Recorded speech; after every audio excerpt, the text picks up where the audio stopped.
Bonjour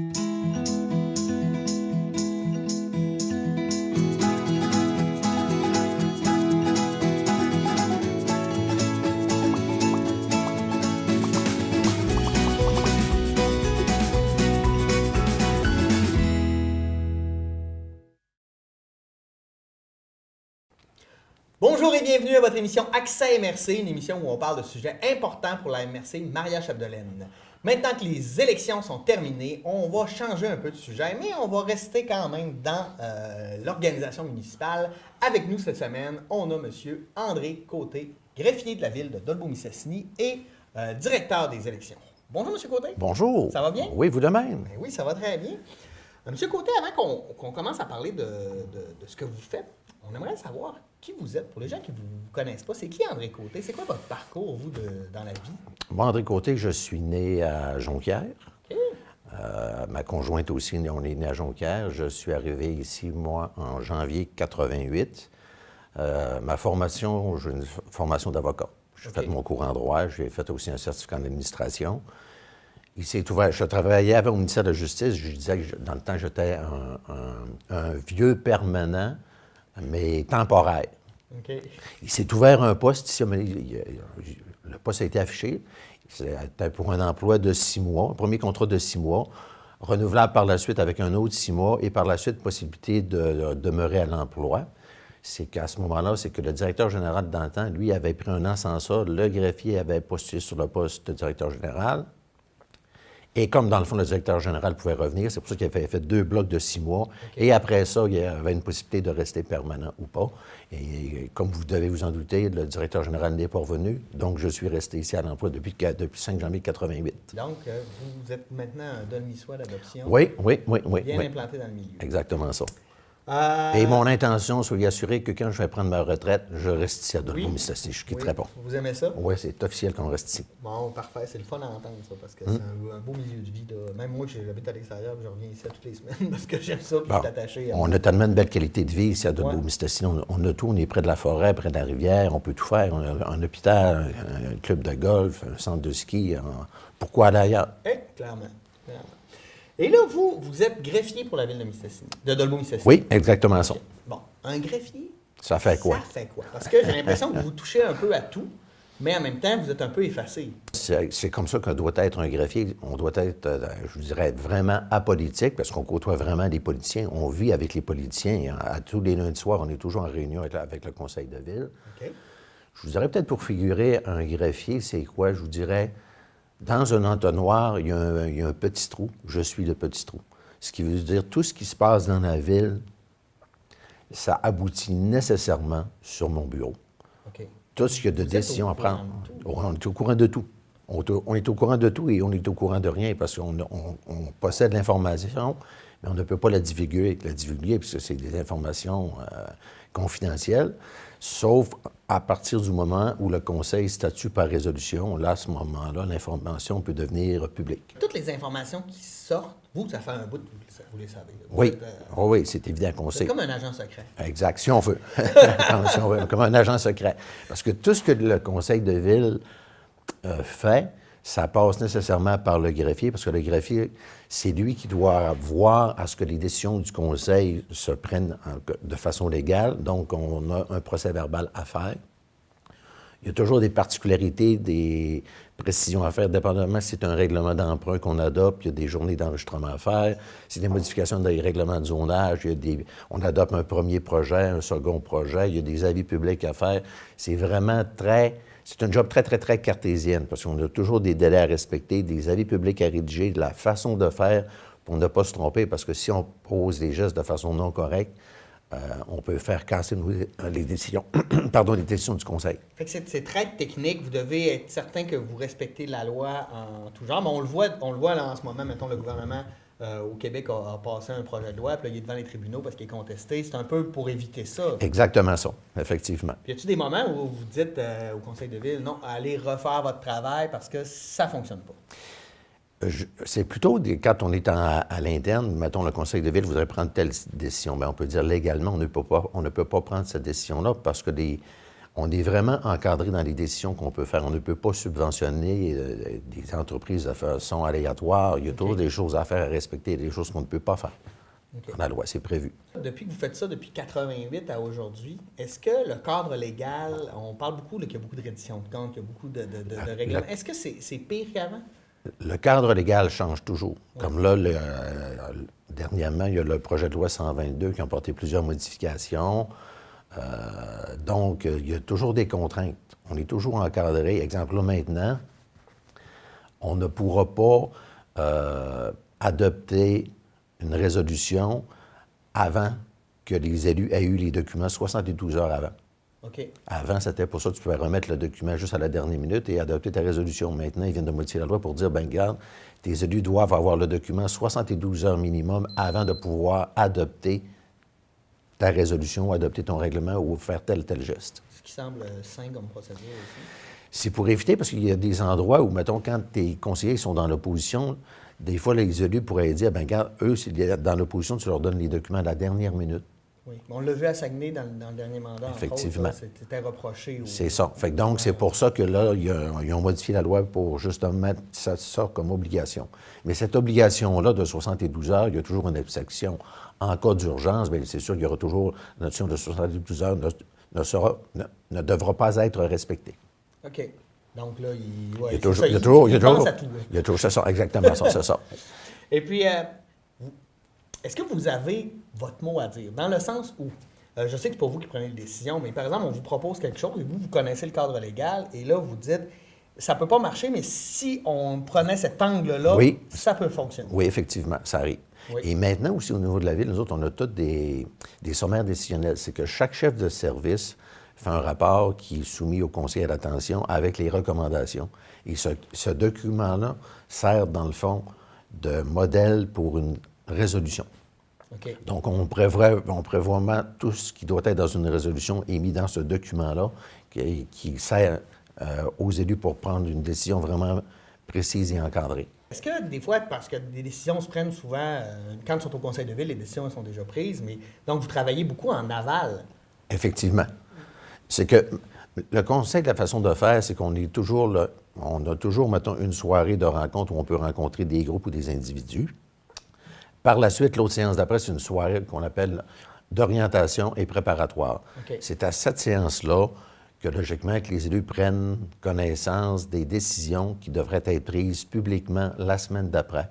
Donc, à ce moment-là, on peut répondre à toutes les questions possibles pour la semaine d'après pour passer la résolution. Donc, à cette séance-là, qui est privée, je sais qui va prendre pour proposer la résolution d'avance. Fait que vous assistez un peu aux chicanes. Oui, effectivement. Disons qu'aux discussions. Exactement ça. Exactement ça. Les discussions sont saines, les gens font voir leur point de vue, puis à ce moment-là, bien, il y a un consensus qui s'établit. Vous participez jamais aux discussions au niveau, par exemple, idéologique, mais plus au niveau légal, donc au niveau technique. Effectivement, c'est ça. Exactement ça, c'est ça. Parce que des fois, il y a des gens qui doivent penser des choses, puis vous savez que ça se peut pas, ou que telle approche... C'est pour ça que, vous savez, on doit être très, très, très apolitique dans son rang, effectivement. Puis, dans le fond, ce que j'ai toujours dit, c'est que c'est moi, en tant qu'individu, qui dois m'ajuster aux élus. Ouais. Donc, pas les élus qui doivent s'ajuster à moi. C'est moi qui dois m'ajuster. Puis, nous autres, on est toujours avec le maire. Écoutez, le bureau du maire est juste à côté du mien. Fait que j'ai toujours des contacts avec le maire et le directeur général et la directrice des finances et trésorières. Donc, on est un cercle de 4 individus. Question, oui, personnelle. Vous restez un citoyen. Oui.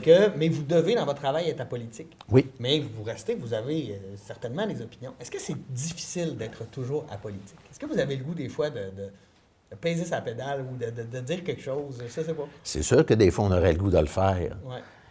Des fois, ça arrive que je le fais, mais de façon très diplomatique. Ouais. Parce qu'il ne faut pas non plus, parce qu'on travaille avec ces gens-là beaucoup d'heures ensemble, fait que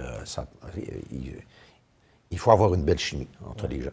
Fait que vous, votre rôle, c'est ça. C'est que vous rendez toutes les décisions légales. Exact. Puis après ça, vous les soumettez au gouvernement? Comment ça fonctionne? Une fois que vous avez pris une décision, comment ça fonctionne? Ça dépend de la décision. Je vous donne un exemple. Quand on fait un règlement, parce que là, le Conseil de ville, là, ils vont travailler pour adopter le prochain budget. Oui. Ça s'en vient à grands pas, ça va vraiment dérouler. Là, lundi prochain, on commence lundi prochain. On a une bonne heure du jour lundi prochain, ça va rouler. Ouais. Bon.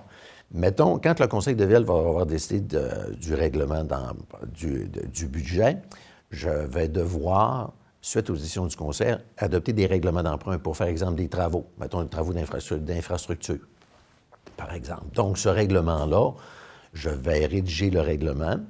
Le règlement va être soumis à la première étape au Conseil. Le Conseil doit donner un avis de motion pour dire qu'à une séance ultérieure, on va adopter tel règlement. Et maintenant, avec le nouveau projet de loi 122, quand on donne l'avis de motion, le Conseil de ville doit en même temps adopter le premier projet de règlement, dans le fond, à même l'avis de motion qui est mentionné. La semaine d'après, on va adopter, la semaine d'après ou le jour d'après, ou peu importe, à l'autre séance, on va adopter ce règlement d'emprunt-là. Okay. Une fois adopté ce règlement d'emprunt-là, pour qu'il soit en vigueur, ce règlement d'emprunt-là doit être soumis aux personnes habiles à voter. C'est que les gens pourraient s'opposer à ce que le Conseil de ville adopte un règlement d'emprunt pour faire telle chose. On peut bloquer. Fait que vous on pourrait bloquer. Livres, en fait. Donc, à ce moment-là, moi, je dois faire paraître un avis public. Okay. En disant, le Conseil de ville a adopté tel règlement. Si vous n'êtes pas d'accord, il y a un registre qui est ouvert telle journée, telle date, de telle heure à telle heure. Puis à ce moment-là, les gens doivent venir signer un registre pour s'opposer au règlement d'emprunt. Si je n'ai pas le nombre de signatures requises, le règlement d'emprunt va pouvoir devenir en vigueur. Mais pour être en vigueur, ce règlement d'emprunt-là est par la suite transmis au ministère des Affaires municipales pour approbation. Parce que le ministère des Affaires municipales, il y a le premier côté financier qui regarde est-ce que la ville est trop endettée ou pas assez endettée. Ben bon, c'est normal. La première étape, exactement ça. Ouais. Et la deuxième étape, après ça, on passe au contentieux. Le contentieux, il regarde vraiment la rédaction du règlement d'emprunt. Donc, si tu as une petite coquille, si tu as mal rédigé, si tu as une erreur, ils vont dire, bien, regarde, corrige ton erreur avant que j'approuve ton règlement d'emprunt. C'est pour ça que la rédaction d'un règlement d'emprunt est excessivement importante. Tu peux toujours venir à le corriger si tu as fait une erreur, mais si tu as fait une erreur, tu as un délai d'attente avant ton approbation de règlement d'emprunt. Donc, en ayant une attente, tu ne peux pas faire tes travaux tout de suite, parce que ton règlement d'emprunt n'est pas encore approuvé. Parce que tu ne peux pas dépenser d'argent avant que ton règlement d'emprunt soit en vigueur. Une fois que ton règlement d'emprunt est en vigueur, bien là, si tu as des travaux à faire, tu as la conception de plans de vie, tu as les appels d'offres publics à aller avant. Après ça, tu ouvres tes soumissions. Par la suite, il y a un rapport de service qui est fait, qui est soumis justement préparatoire au Conseil de ville. Regardez, on est en soumission, il y a eu telle personne qui ont soumis, cela. Le plus bas conforme est lui, donc on vous recommande d'accepter la soumission de tel pour faire telle chose. Donc, à ce moment-là, on va passer une résolution pour dire on donne le contrat à telle entreprise pour faire les travaux. Hey, c'est pour ça que c'est vraiment, il y a plein d'étapes comme ça à faire. Quand vous avez commencé, est-ce que vous aviez genre une suite d'étapes? OK, ça c'est fait, ça c'est fait? Disons que quand tu commences, là, parce qu'il n'y a pas de cours de greffier, ça n'existe pas comment être un greffier. Fait que tu as ta base d'avocat, tu arrives, puis là, tu prends la loi, tu regardes comme il faut, puis tu étudies, puis tu regardes les procès-verbaux antérieurs, tu lis, tu dois apprendre, dans le fond, sur le tas, ta formation de greffier. Mais il ne faut pas que tu te trompes. J'imagine qu'au début, vous vous êtes trompé plus que vous vous trompez maintenant. Disons qu'au début, des journées de 16 heures, j'en faisais pas mal. Ouais. Quand je partais de chez nous, j'arrivais chez nous le soir, je soupais, puis là, je descendais au sol, là, je lisais énormément tout ce que l'ancien greffier, sa façon de faire, faisait. J'ai tout regardé les procédures, les choses à faire. Ouais. Disons qu'il ne faut pas que... C'est ça, il faut pas se tromper. Je suis content que c'est vous qui fassiez ça, puis pas moi. mais c'est vraiment une belle job, parce que c'est jamais pareil. La loi change toujours. Tu dois toujours être aux aguets de tout ce qui se passe dans le domaine municipal pour pas, justement, parce que ton emploi, la façon de faire, t'es, je dirais, supervisé ou t'es inspecté de la façon dont tu fais tes choses. Oui, mais bravo. Ah, merci. Merci. Le temps file, je veux qu'on parle aussi Oui. parce que vous êtes directeur des élections. Oui. Ça, c'est pour Dolbeau-Mistassini. Oui. La loi fait d'office, à partir du moment que tu es greffier, dans la loi, c'est prévu, garde, là, que tu veuilles pas, quand tu as des élections, tu es le président de l'élection. OK. Ça fait partie. La seule exception, tu pourrais dire, ben, je sais pas, je suis malade, peut-être raison que ce Ou soit. vous vous présentiez. Est-ce que vous auriez le droit de vous présenter? Oh, non,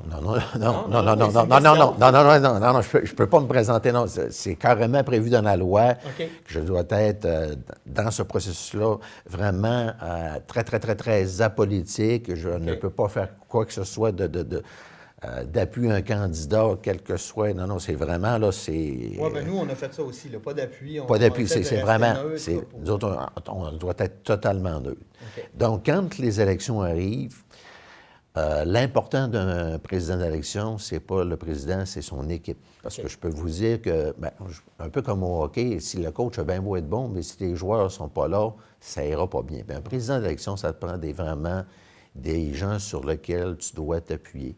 Ici, moi, j'ai toujours 2 secrétaires d'élection qui ont de l'expérience, qui ont du vécu, parce que je ne peux pas être à 2 endroits en même temps. Fait que quand je suis pas là, ça prend toujours quelqu'un qui est en position d'autorité pour prendre des décisions en cas de mon absence. C'est quoi les décisions que vous avez à prendre comme directeur d'élection? La première chose, c'est vraiment très cartésien. Tu dois ouvrir ta procédure, mettons, de mise en candidature. Tu dois rencontrer tes candidats, recevoir la mise en candidature. Quand ta mise en candidature est finie, ceux comme les dernières élections qui étaient seuls sur le poste, donc ces gens-là, je les proclame élus, je les assermente immédiatement. OK. Parce que si on ne les assermente pas, puis qui passent 30 jours sans qu'ils ont été assermentés, ces gens-là ne sont plus élus. Donc, il faudrait recommencer à faire des élections. Fait que pour éviter ça, là, le soir même, ces gens-là, je les assermente. OK. Par la suite, ceux qui restent, on va en élection. Fait que là, à ce moment-là, on doit faire la liste électorale. On reçoit la liste électorale du directeur général des élections. On doit procéder à la révision de la liste électorale. Donc, on doit faire paraître encore un avis public, informer les gens, vous avez telle journée, telle date, telle plage horaire pour venir devant la commission de révision pour apporter des modifications à la liste électorale. Exemple, dire faire rayer quelqu'un, inscrire quelqu'un, vice-versa. OK. Les changements d'adresse. C'est très encadré. Tu as des plages horaires, tu as des minimums de temps à faire. Tu peux en mettre plus, tu peux en mettre moins. Tu peux pas en mettre moins, mais tu peux en mettre plus. OK. Donc, un coup, quand ta liste électorale est révisée, bien à ce moment-là, c'est cette liste électorale-là qui va servir pour ta votation. La chose qui est excessivement importante, quand tu sais qui est candidat, ces gens-là doivent les rencontrer le plus rapidement possible OK. Vous les rencontrez pourquoi? pour mettre clair sur table les règles du jeu. OK. Pour dire, le vote par anticipation, c'est telle journée, telle date, telle heure, à tel endroit. Le jour du scrutin, c'est à tel endroit, de telle heure à telle heure. Vous avez le droit de faire ça, vous n'avez pas le droit de faire ça, de mettre les règles du jeu claires, nettes et précis. Avec que tout ça, le ça monde évite... parte avec les mêmes règles. Exactement ça. Et ça évite des conflits, ça évite d'avoir un appel, un tel est à telle place, il fait telle chose, puis il n'a pas le droit de faire ça. Ou de quelqu'un qui fait quelque chose puis qui ne sait pas qu'il n'a pas C'est le droit, par exemple. exactement ça. OK. Ça, la rencontre avec les candidats, c'est une chose excessivement importante. OK. Après ça, on doit bien sûr engager le personnel électoral pour travailler. Et une chose ici qui n'est pas évidente, c'est... Oui. J'ai une question qui vient de... Quand vous rencontrez les candidats, là, Oui. mettons, on avait 3 candidats à la mairie, est-ce que vous les rencontrez ensemble ou Ensemble, tous ensemble, OK. pour qu'ils aient tous la même information, OK. qu'ils aient toutes les mêmes questions, qu'ils entendent toutes les mêmes choses. Parfait. Puis ça aussi, il faut gérer ça de façon conviviale, parce que ces gens-là, demain matin, il y en a d'entre eux qui vont être mes patrons. Oui, c'est ça. C'est ça. Oui, clairement. Il y en a dans ceux qui ça va être mes patrons demain matin. C'est toujours un emploi que tu dis, ben, regarde, là, je les rencontre, mais demain matin, ça va être mes patrons. Ouais, c'est comme si on inversait les rôles. C'est ça, on inverse les rôles, là, c'est ça. Et ici, là, on n'est pas votation par district. OK. Donc, cette fois-là, on a été chanceux. Les dernières élections, ça a été contesté sur tous les sièges. Oui, c'est Donc, ça, il y avait eu 6... on avait 7 bulletins à gérer. Ouais. On était chanceux, le préfet avait passé par acclamation. Mais la situation pourrait se poser Les gens partiraient à voter avec 8 papiers dans les mains. Le maire, les 6 postes de conseiller, plus le préfet. Ça fait toute une gymnastique à gérer. De bulletins de vote à compter. Oui, c'est ça. C'est ça que les gens ne pensent pas. Exemple, si, là, je vous donne un exemple, si j'ai 122 personnes qui viennent voter, c'est 122 fois 8 bulletins dans l'urne. Ça fait toute la manipulation. Parce que là, le dernier coup, excusez, on avait 4 bulletins gérés. Donc, si dans une urne, il y avait 125 bulletins, ça veut dire 125 fois 4. 500 bulletins. Ça fait du bulletin. Ça fait du bulletin géré à décompte. Puis là, quand tu arrives pour décompter, comme là, le préfet, il était 4. Donc, mettons ta pile de bulletins jaunes. Après ça, tu fais 4 piles. Fait que ton décompte, c'est toujours long. C'est ça que les gens ne pensent pas à un moment donné. Comment ça se fait que les bulletins ne rentrent pas? Bien, c'est ça. Ton décompte est long. Oui. Et dans tes élections, maintenant aussi, tu as toujours, là, ici, tu as toujours ce qu'on appelle le BVI, le BVA et le BVO. Le BVI, ça veut dire Bureau de vote itinérant. Ici, j'ai des résidences pour personnes âgées. Donc, ce que la loi dit, André, tu vas aller faire voter ces gens-là sur place. Donc, j'ai des organismes de bénévoles qui vont, exemple, dans le cas présent, c'était samedi, le 28, dans les résidences pour faire voter ces gens-là. C'est excessivement apprécié. Ben oui, c'est normal. Le taux de participation, là, ce que je regarde, hein, depuis que je fais ça, c'est la tendance, là, la personne qui sort gagnante dans le bureau de vote itinérant, c'est la personne qui gagne ces élections. Ça fait 3 élections que je fais comme ça, là, en tout cas, les 3 fois, c'est comme ça. Par la suite, on a le BVA, le bureau de vote par anticipation. Anciennement, quand moi j'ai commencé les élections, ça prenait toujours une raison pour dire je vais aller voter. Fait que là, à force de se faire dire des menteries, ils ont aboli cette affaire-là. Ils ont dit c'est bien correct. La loi oblige à faire une journée. Moi, je ne fais pas une journée, je fais 2 journées. La loi permet. Je vais vous dire une chose, c'est excessivement apprécié. J'ai quasiment autant de gens qui viennent voter durant ces 2 journées-là que ma journée du scrutin. Ce qu'on appelle le BVO, le bureau de vote ordinaire. OK. Puis, bon, là, j'ai des questions. Oui, des questions. OK. Un sur le bureau de vote qui se promène. Là. Oui, bureau de vote itinérant. Itinérant, Exact. je trouve ça génial. Puis moi, je proposerais par exemple, aux élections provinciales, on puisse en envoyer un dans les collèges, dans les universités. Tu sais, on dit que les jeunes vont moins voter, mais si on allait nous amener, comme on fait avec pour les gens, là, pour les personnes âgées, c'est probablement à cause de la mobilité qui est difficile. Oui. Mais ça les incite aussi à voter. Oui. En tout cas, je trouve que c'est une bonne idée. Mais vous savez aussi, la plage horaire novembre des élections, là, je ne sais pas, je trouve pas que c'est pas une bonne période. En novembre, les étudiants sont où? Ils sont à l'école. Oui. Mais si on faisait ça au début de l'été, les étudiants sont ici. Sont présents. Sont Puis là, comme là, en novembre, là, on avait de la neige. Venir voter quand il neige. Puis il y a l'autre chose, c'est que si les jeunes allaient plus voter, probablement qu'on aurait plus de sujets dans les élections qui concernent les jeunes. C'est évident, c'est sûr. Mais là, on regarde, par exemple, ici à Dolbeau, c'est plaisant, on a un conseil de jeunes. Oui. On va avoir une belle dynamique. Oui, la dynamique va... ça va changer. Une autre question. Oui. Dans le cas de la préfecture, là, vous êtes responsable de Dolbeau-Mistassini, mais donc, vous êtes aussi responsable de la préfecture? Non, mais... OK. Parce que c'est 2 choses. OK. Il y a quelqu'un d'engagé pour chapeauter les élections en préfecture, mais ce que la loi dit, c'est, écoute, je gère aussi la portion de la préfecture. Donc, en faisant la révision de la liste électorale, j'ai fait aussi, bien entendu, la révision de la liste électorale qui servait aussi de la préfecture. OK. Donc, aussi, mon personnel gérait aussi la votation du bulletin de la préfecture et devait aussi faire le décompte du bulletin de la préfecture et un coup ça fait par la suite, mettre dans une urne attitrée à la préfecture les bulletins de la préfecture et dans l'autre urne les bulletins attitrés à la mairie et les postes de conseillers parce qu'il pourrait avoir un recomptage du tiers, soit à la préfecture ou bien de mon côté à moi. Fait qu'effectivement, je ramasse aussi cette portion-là aussi de travail supplémentaire. Puis comment vous faites pour vous assurer, tu sais, il y a une question de sécurité, dans le sens où on a entendu souvent, bon, dans telle république de bananes, le vote où je me rappelle, entre autres, quand les pays baltes avaient joint l'URSS, il avait accepté à 99,9 % de voter, fait que tu sens... Bon, mais là, vous ne pouvez pas vous permettre, donc vous devez vous assurer qu'il y a une certaine sécurité dans le dépouillement. Comment vous fonctionnez? Comment vous encadrez, en fait, ceux qui dépouillent? Bien, en partant, quand les gens dépouillent, ils sont dans un endroit fermé. Les portes sont fermées. Il y a des gens d'attitrés pour vérifier effectivement que tout se fait de façon correctement, le dépouillement. J'ai ce qu'on appelle les primos. OK. Il y a des gens-là qui sont en place, qui s'assurent que tout se fait correctement.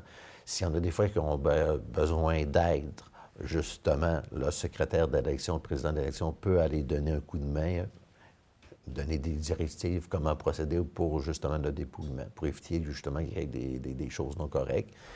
La loi permet aussi, dans le fond, aux candidats qui pourraient mettre des représentants pour assister au dépouillement. OK, C'est pour OK. voir. La loi OK. le permet, OK. pour avoir des représentants.